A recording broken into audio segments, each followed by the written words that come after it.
வேணான்னு வந்திருக்கலாம் report. Whose report will you believe? We shall believe the reports of God.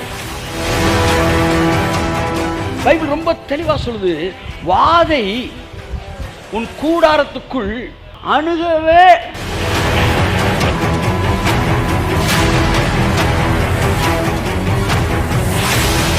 யாரை நீ சேவிக்கிறாய்? கர்த்தரை சேவிப்பது ஆகாததாய் கண்டால் பின்பு யாரை நீ சேவிக்க போகிறாய்? தேவன் அக்கிரமத்தை மட்டும் மன்னிக்கல, தேவன் நோயை குணமாக்கிறார். பாவம் மன்னிக்கப்பட்டது உண்மைனா, வியாதி சுகமாக்கப்பட்டது உண்மை. உனக்கு பொல்லாப்பு வராது, வாதை உன் கூடாரத்தே அணுகாது.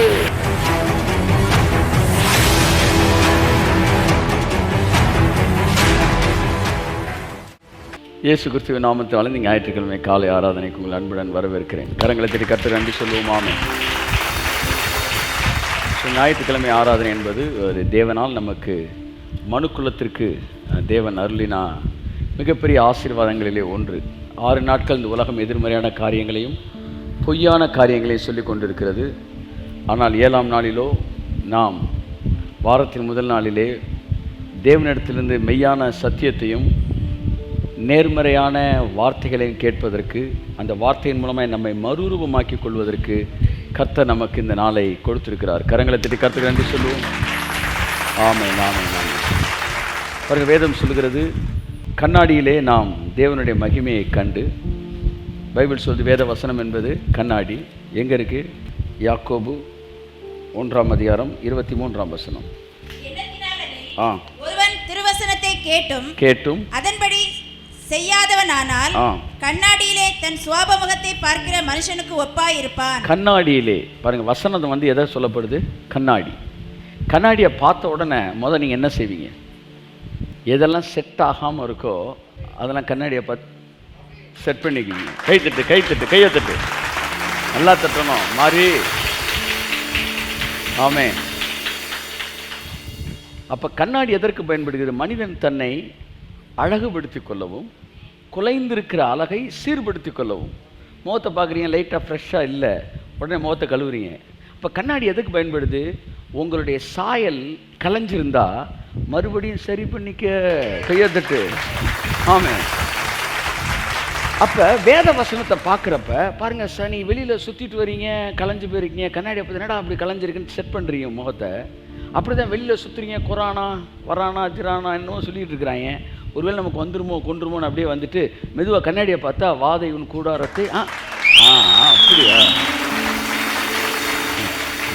லைட்டாக குழஞ்சிட்டேன், லைட்டாக வெளியே சுற்றுறோன்னா கொஞ்சம் என்ன செஞ்சுட்டேன்? குழஞ்சிட்டேன், தப்பாக சில விஷயங்கள் செஞ்சுட்டேன். கண்ணாடியை பார்த்தோன்னே சரி பண்ணிக்கிறேன். போய் பேசிட்டீங்க, பைபிளை பார்க்குறீங்க, நீதிமானுடைய யோசனைகள் நேர்மையானவைகள் பார்த்தோன்னே குழஞ்ச சரி பண்ணிக்கிறீங்க. ஸோ பைபிள் வசனம் கண்ணாடி மாதிரி. சிலர் பாருங்கள், எப்போவுமே பேக்கில் ஒரு கண்ணாடியை வச்சுருப்பாங்க. ஆமாம், அது மாதிரி எப்போவுமே நீ கையில் பைபிள் வச்சுக்கணும். கை தட்டுங்க வந்து. ஆமென். கண்ணாடியை பார்த்துக்கிட்டே இருக்கிறவன் எப்போவுமே அழகாக இருக்கிறான். அப்படி தான் வசனத்தோடு இணைக்கப்பட்டே இருக்கிற ஆட்கள் எப்போவுமே பெர்ஃபெக்டாகவே இருக்கிறார்கள். கரங்களை தட்டி கர்த்தருக்கு நன்றி சொல்லு. ஸோ ஞாயிற்றுக்கிழமை மறுபடியும் உங்களை கண்ணாடி என்ன செய்கிறது? காட்டுகிறது. அந்த வார்த்தையை கேட்ட உடனே நீங்கள் கலைஞ்சிருக்கிறது நீங்கள் சரி பண்ணிக்கிறீங்க. You tune yourself with the help of the mirror. Bible சொல்லுது, கண்ணாடியிலே தன் சுபாவ முகத்தை பார்த்து. ஐயோ, என்ன இப்படி கலைஞ்சிருக்கிறே, நம்ம இதை சரி பண்ணணுமே. லைட்டாக முடி கொஞ்சம் நிறையா வளர்ந்த மாதிரி இருக்குல்ல, லைட்டாக கட் பண்ணணும். இப்போ கொஞ்சம் நல்லா இருக்க மாதிரி இருக்குல்ல, இப்போ கொஞ்சம் வயசு திரும்பின மாதிரி இருக்குது, ஆனால் இன்னும் கொஞ்சம் லைட்டு அந்த கண்ணுக்கு இல்லை, எப்படி இருக்குது எல்லாத்தையும் சரி பண்ணுறீங்க. எல்லாம் சொல்லுங்கள், வசனத்தை பார்க்க சொல்லுங்கள், பார்க்க உங்கள் ஒழுங்கின்மை எல்லாம் ஒழுங்காக மாறும். ஆமென். வசனத்தை பார்க்க சொல்லுங்கள், உங்கள் ஆரோக்கியம் கூடும், அழகு கூடும், ஆமாம், அதிகாரம் கூடும், மகிமை கூடும், வல்லமை கூடும். கையை தட்டி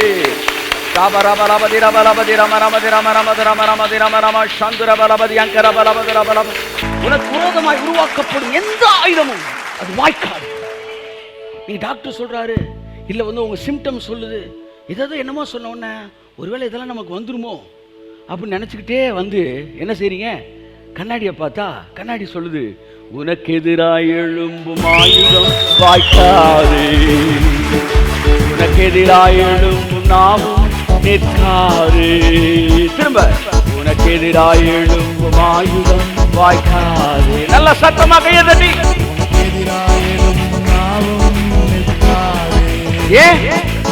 என் இயேசுவின் அதிகாரம் வல்லமையுடையவன், எனக்கு எதிராய் எழும்பும் ஆயுதம், எனக்கு எதிராய் எழும்பும் நாவும் நிற்காதே.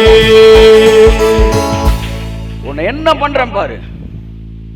மனுஷர்கள் சொல்லலாம், பிசாசு சொல்லுவான், இங்கே பார், இன்னைக்கு இல்லாட்டினாலும் என்னைக்கு வியாதியில் படுக்க வைக்கல, என் பேரை மாற்றிக்க சொன்ன கொஞ்ச நேரம் செஞ்சிருவானவன் அப்படின்னு நினச்சிட்டு அப்படியே பைபிளை திறக்கிறீங்க. உனக்கு விரோதமாக எழும்பும் எந்த நாவும் அது குற்றப்படுத்தப்படும். இது என்னுடைய ஊழியக்காரன் சுதந்திரம். ஆமென். ஊழியக்காரனுடைய என்னவா சுதந்திரம்னா அவனுடைய என்னது, என்ன சொல்றது, அவனுக்கான சொத்து. அப்ப கண்ணாடியை பார்க்குறீங்க, லைட்டா பயம் அப்படின்ற ஒரு அழுக்கு இருக்கு, அதை பார்த்தோன்னு அந்த பயம்ன்ற அழுக்க தொடக்கிறீங்க. எனக்கு எதிராய் எழும்பும் ஆயுதம், எனக்கு எதிராய் எழும்பும் நாவும் நிற்காரே. என் இயேசுவின் அதிகாரம் வல்லமையுடையவன். சொல்லுங்க, இயேசுவின் அதிகாரம் வல்லமையுடையவன், எனக்கு எதிராய் எழும்பும் ஆயுதம், எனக்கு எதிராய் எழும்பும் நாவும் நிற்காதே.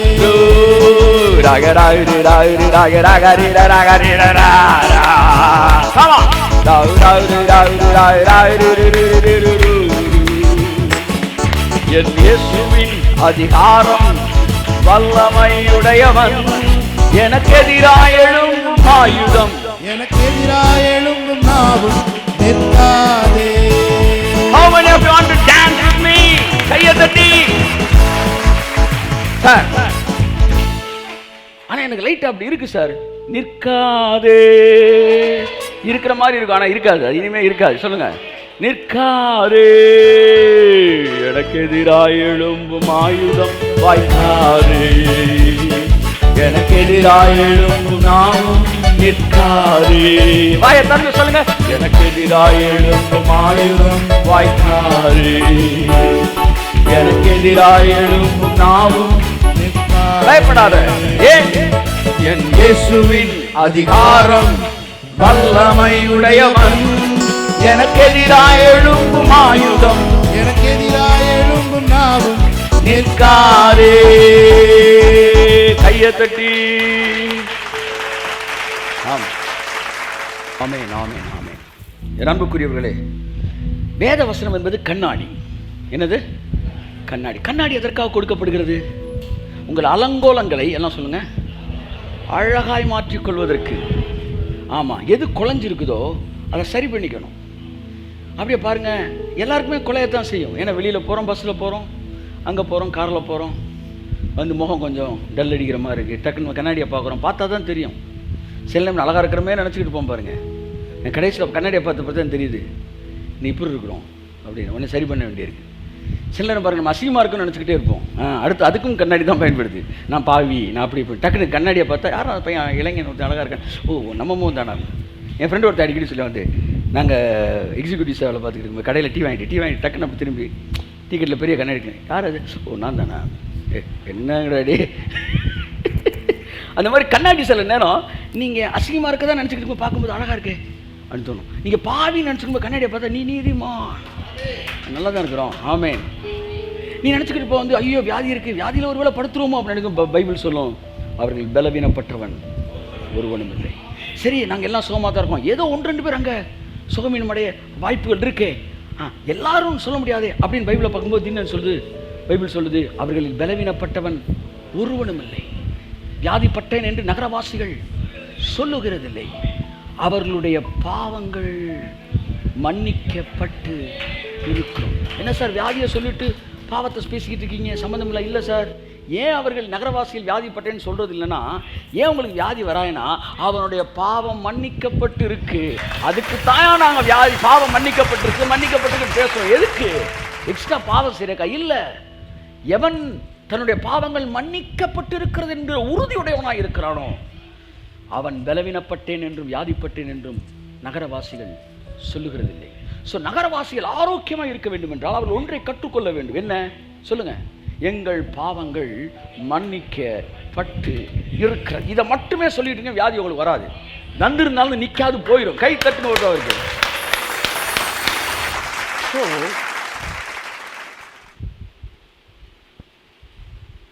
நீ எதிரிகளை பற்றி, பிசாசை பற்றி, பலவீனங்களை பற்றி நம்ம யோசிக்க வேண்டிய அவசியம் இல்லை. உனக்கு விரோதமாய் உருவாக்கப்படுகிற இந்த ஆயுதம் என்று சொல்லவில்லை, எந்த ஆயுதமும். இன்னொரு மொழிபெயர்ப்பு இருக்கு, அது உருவாக்கப்படும் இடத்திலே. இங்க வந்து வாய்க்காம போகாதான், அவன் மடியிலே வெடிச்சிருமா. கைத்தட்டி ஆமை. உருவாக்கப்படும் இடத்திலே வாய்க்காமல் போகும். ஆனால் மிகப்பெரிய தூக்கு மரத்தை செய்தான். யாருக்காக? யாருக்காக? மொர்தகாய்க்காக. தூக்கு மரத்தை செஞ்சு எங்க தான் வச்சிருந்தான்? வீட்டில் தான் வச்சிருந்தான். அது மொர்தகாய் கிட்ட வந்து வாய்க்காம போல. அது பாம் எங்க வெடிச்சிச்சு?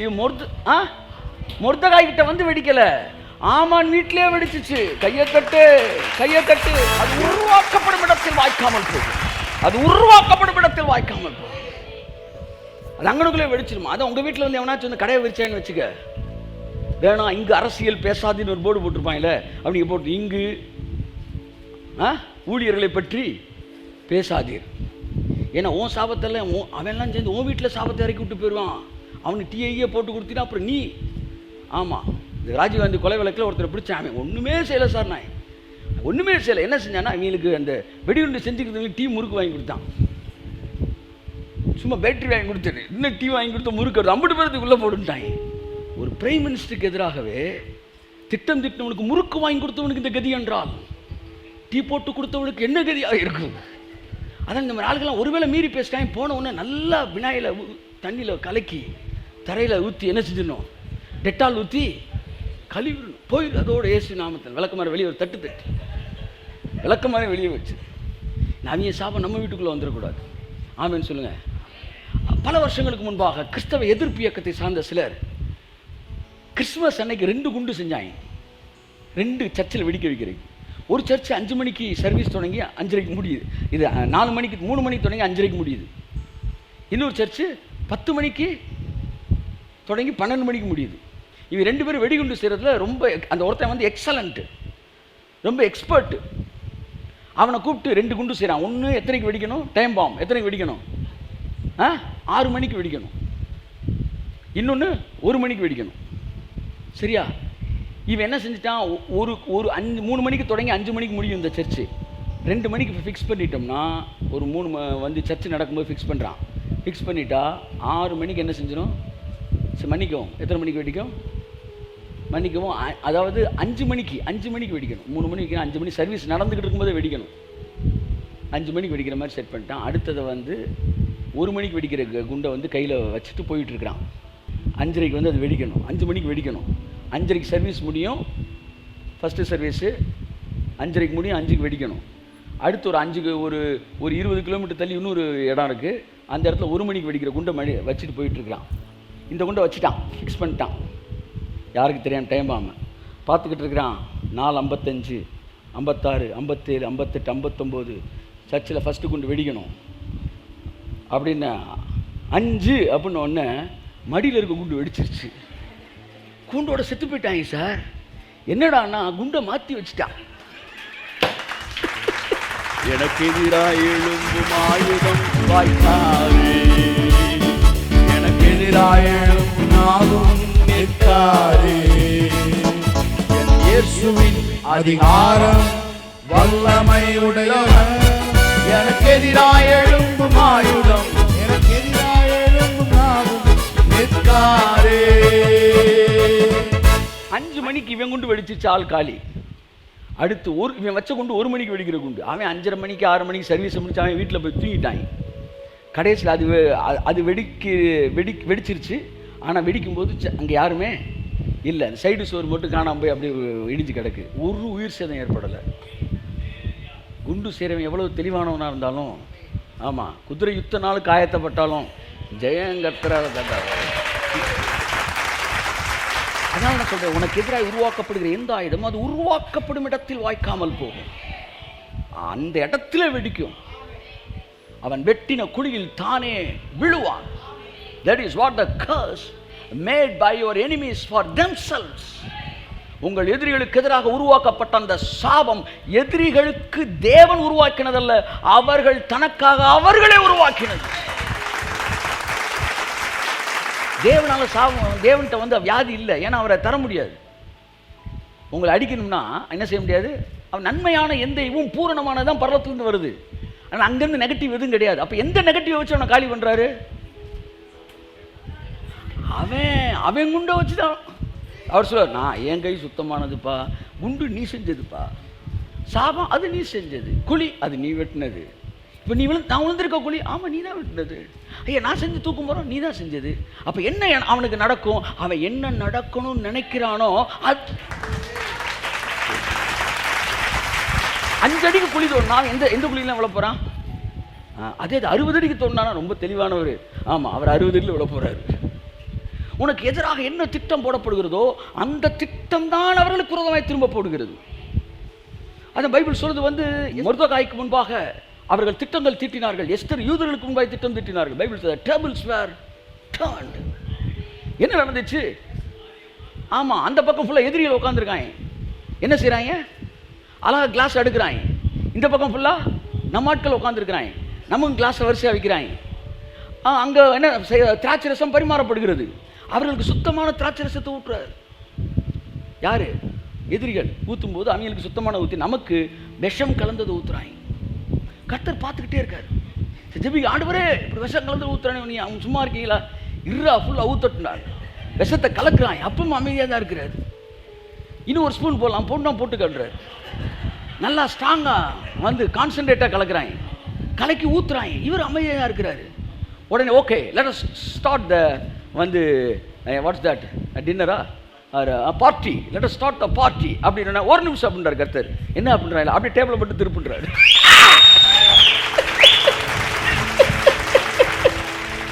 The tables were turned. நமக்கு ஒன்றும் புரியல. ஏன் டேபிளை திருப்பி இப்போ சாப்பிடுகிறார். நம்ம எடுத்து அவனுக்கு என்ன பரிமாறப்பட்டதோ அது நமக்கு எது திட்டமிட்டானோ அது அவனுக்கு. கையை தட்டி, என் இயேசுவின் அதிகாரம் வல்லமை உள்ளவன், எனக்கு எதிராக எழும்பும் ஆயுதம், எனக்கு எதிராக எழும்பும் இருக்காதே.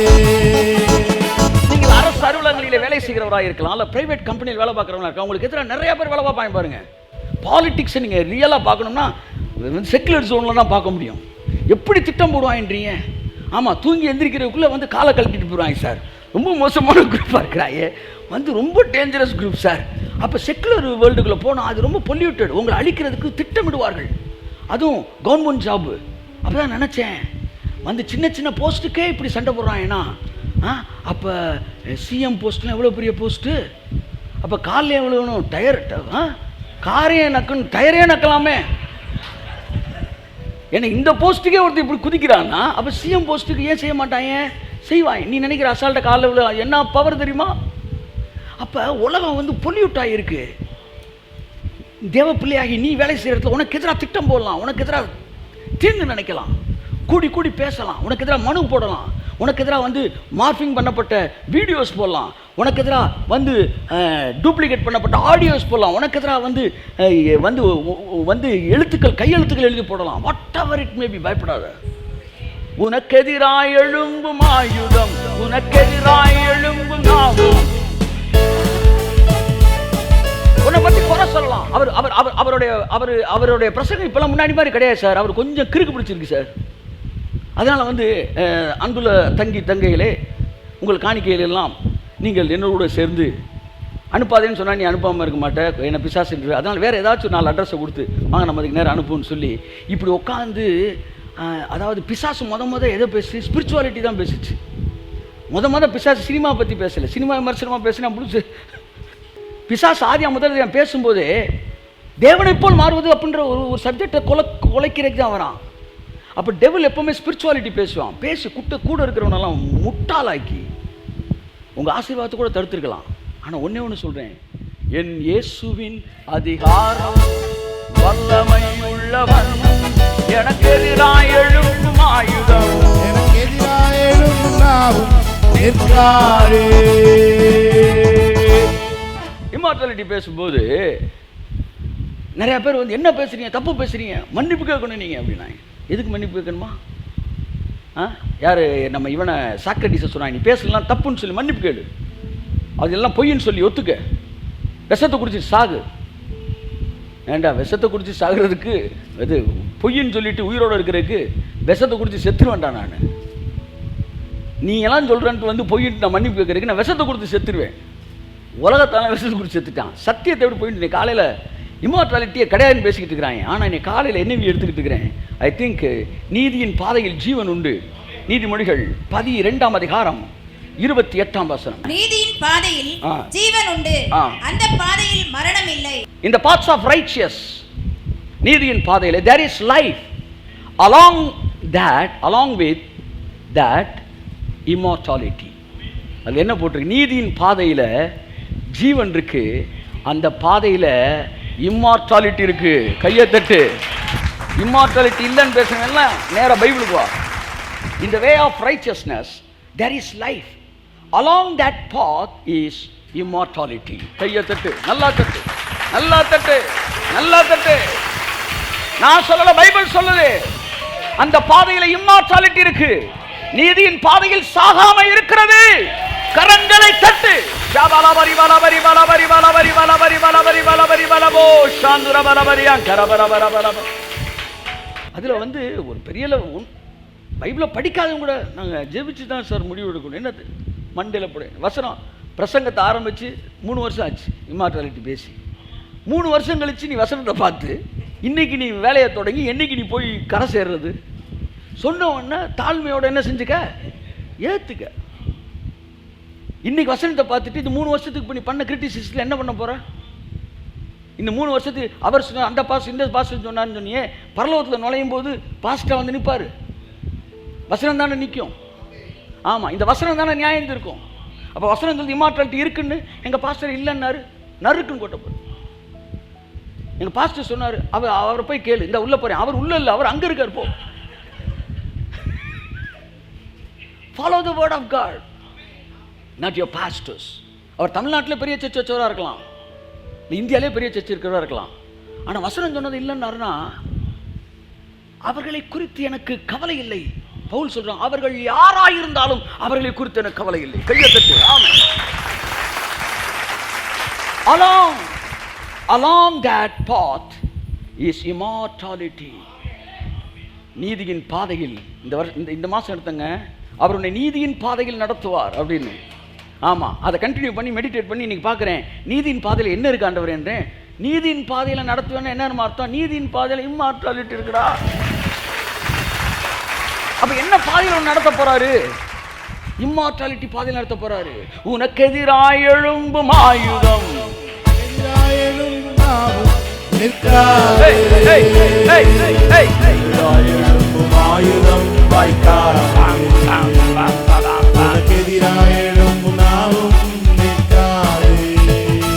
உங்க ஜீவனை பிசாசு எடுக்க முடியுமா? சொல்லுங்க. என் ஜீவனை ரொம்ப யோசிக்கிறீங்க, எழுதி கொடுத்துட்டீங்க போல.